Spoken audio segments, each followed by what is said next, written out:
তো বন্ধুরা দেখতে পাচ্ছেন আমি আমার ফেসবুক পেজের রেকমেন্ডেশন সেকশনের মধ্যে আছি এবং এখান থেকে দেখতে পাচ্ছেন আমার এই যে পেজটি আছে এটি কিন্তু পেজ রেকমেন্ডেশন ঠিক আছে, কিন্তু কিছু সময় আগেই আমরা কিন্তু এখানে দেখতে পেয়েছিলাম আমাদের পেজটি নট রেকমেন্ডেবল হয়ে গিয়েছে বা আমাদের রেকমেন্ডেশন কিন্তু সাসপেন্ড হয়ে গিয়েছে। তো বন্ধুরা এই যে বিষয়টি আছে এই বিষয়টি নিয়ে আমি অলরেডি একটি ভিডিও তৈরি করেছিলাম।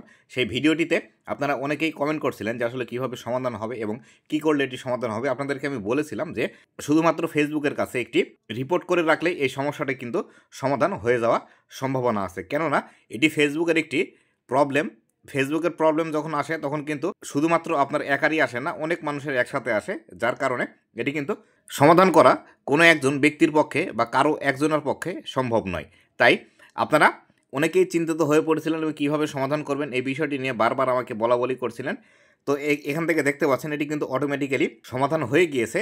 আর আমি আপনাদেরকে রিপোর্ট করতে বলেছিলাম এই কারণে যে ফেসবুক যখন কোনো ফেসবুকের মধ্যে টেকনিক্যাল ইস্যু চলে আসে সেই ক্ষেত্রে ফেসবুক সর্বপ্রথম বুঝতে পারে না এবং বুঝতে না পারার কারণে তখন কিন্তু এই ইস্যুগুলো থেকে যায়। আর যখন আপনি ফেসবুককে রিপোর্ট করার মাধ্যমে জানিয়ে দেবেন তখন ফেসবুক দ্রুতই সেই সমস্যাটির সমাধান করে নিতে পারে। তো বন্ধুরা দেখতে পাচ্ছেন এটি কিন্তু আমার ফ্রেশ পেজ। আপনি যদি আপনাদেরকে যদি আমি দেখানোর ট্রাই করি, দেখুন আমি এখান থেকে যদি ব্যাকে চলে আসি, এখান থেকে দেখুন ব্যাকে চলে আসলাম।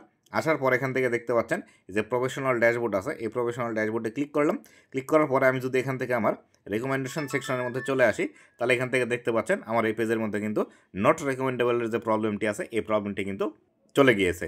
তো বন্ধুরা এই ছিল আজকের ভিডিওটি কেমন লাগছে অবশ্যই জানাবেন এবং ভবিষ্যতে ফেসবুক রিলেটেড এমন আরও ইনফরমেটিভ কন্টেন্টগুলো পাওয়ার জন্য আমার ফেসবুক পেজ এবং ইউটিউব চ্যানেলের সাথেই থাকবেন। ধন্যবাদ সবাইকে।